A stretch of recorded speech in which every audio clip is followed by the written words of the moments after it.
რატო არ მაქვს უფლება რომ ვიკითხო და რაღაცაში გარკვეული ვიყო ხო? საკუთარ ავტომობილში ნაპოვნი გარდაცვლილი შალვა მაზმიშვილის მეუღლე ბურუსით მოცული საქმის დროულად გამოძიებას იტყობს. თამარ მინაშვილის თქმით, გამომძიებელს, რომელიც მისი მეუღლის გარდაცვალების საქმე აბარია, ყოველდღიურ ეკავს, თუმცა პასუხი ერთია. ვერც ერთ ჩემ კითხვაზე გამომძიებელიდან პასუხი ვერ მივიღე. დღესაც დაურეკე და ყოველთვის სხვადასხვა გამომძიებელი მკითხავს ან მელაპარაკება. დღეს მეუბნებიან რომ არ ვინმე თამარ გაგუა, რომელსაც დაურეკე და უთხარი რომ რამეში ხო არ ვარ საჭირო ან რამე ახალი ინფორმაცია ხო არ არის. მითხრეს რომ თუ თქვენ გაქვთ რამე ახალი ინფორმაცია, იმ შემთხვევაში თუ არა და ჩვენ ვიძიებთ და ერთი თვე მაინც დაგჭირდება ამ ყველაფრისთვის. შალვა მაზმიშვილი, რომელსაც კერძო ბიზნესი ჰქონდა და ხშირად უწევდა საქართველოს საზღვრის გადაკვეთა გარდაცვალებამდე 2 დღით ადრეც თურქეთში გაემგზავრა, თუმცა სახლში ცოცხალი ვეღარ დაბრუნდა. 17 აგვისტოს მოხატგორთან საკუთარ ავტომობილში გარდაცვლილი იპოვეს. ის საკუთარი იარაღით საკონტროლო გასროლის შედეგად გარდაიცვალა. მის ავტომობილს კი 6 ტყვია აქვს მოხვედრილი. პოლიციაში მისულ თამარ მინაშვილს უთხრეს, რომ მისი მეუღლე ავტომობილში ჩაცხრილეს. მითხრეს, რომ მეუღლე იყო ჩაცხრილული. თან მითხრეს, რომ სანამ ჩაცხრილავდნენ, ქონდა დაძაბული საუბარი ვიღაც პიროვნებასთან, ვინაიდან მანქანის კარებთან ეყარა გალუაზის და პარლამენტის სიგარეტის ნამწვევი. პარლამენტს ეწეოდა მეუღლე, აი გალუაზი ვისი იყო ვერ გეტყვით. თუმცა მოგვიანებით ეს ვერსია გამოძიებამ შეცვალა და საქმეში არსებული სიგარეტის ნამწვევი ადგილზე მისულ მუშებს დააბრალა. საქმეში ახალი ვერსია, თვითმკვლელობა გაჩნდა, რომელსაც ოჯახი კატეგორიულად გამორიცხავს.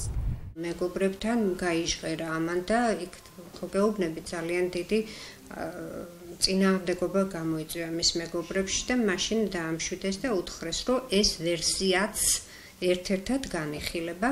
არის ძალიან ცუდი გამოძახილი მისი მეგობრების მხრიდან ეს ვერსია, რომ გაიტანონ. საქმე იმაშია, რომ მას აქვს დაზღვეული მანქანა, დაზღვეულია სიცოცხლე და ლაპარაკი იმაზე, რომ შეიძლება სადაზღვევ კომპანიაც ფიგურირებდეს ამაში.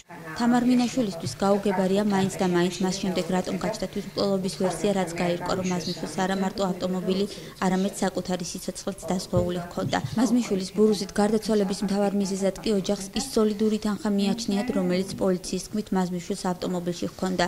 თუმცა აქამდე პასუხი ვერ მიიღო გარდაცვალების შემდეგ გამომძიებელებს ფული ადგილზე დახვდათ თუ არა.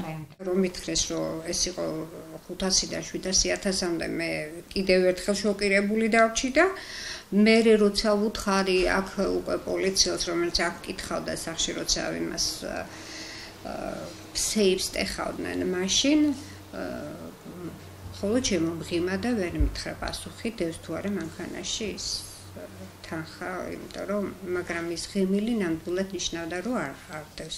მაზმიშვილის თვითმკვლელობას კიდევ ერთი ფაქტი გამორიცხავს. ადგილზე მისულ სასწრაფო დახმარების ჯგუფმა ავტომობილში სისხლის კვალი ვერ აღმოაჩინა. პროფესიით ექიმი გარდაცვლილის მეუღლეს, რომელიც სასწრაფო სამედიცინო დახმარების ექიმია, მიაჩნია, რომ მაზმიშვილი ავტომობილში მკვლელობის შემდეგ ჩასვეს. თუ შეიძლება რომ ისე გაისროლო, რომ სისხლი არ იყოს, არ ვიცი, ალბათ ექსპერტებმა უკეთესად იციან, მაგრამ მე როგორც ექიმი ვიცი, რომ სისხლის გარეშე მკვლელობა არ არის. მანქანა დაცხრილულია წინასწარ და მერეა ჩადებული გვამი, იმიტომ რომ სისხლი ასად არ არის, შესაბამისად ტრაექტორიაც არ იქნება, ხო, ნასროლი ტყვის, რომელმაც გამოიწვია სიკვდილი. თამარ მინაშვილის გამოძიებასთან კიდევ ბევრი კითხვა აქვს, თუმცა თავად გამომძიებლებმა დაკითხვაზე მისვლის მხოლოდ 2 კითხვა დაუსვეს. არ მგონია, რომ ამ 2 კითხვის მეტი ჩემთან შეკითხვა არ ქონოდა გამოძიებას. პირველი ვერსია რაც იყო ის, რომ იყო მკვლელობა რაღაც შელაპარაკების ნიადაგზე, ან თანხას თხოვდნენ და გაუძალიან და ან რაღაცა, იმიტომ რომ იყო დაძაბული საუბარი. მაგრამ შემდეგ უკვე ეს ვერსია აბსოლუტურად გაქრა, ის გალუაზის ნამწვავიც ყველას დაბრალდა, ის თანხაზეც პასუხი არა მაქვს და საერთოდ არც ერთ კითხვაზე არ მაქვს პასუხი.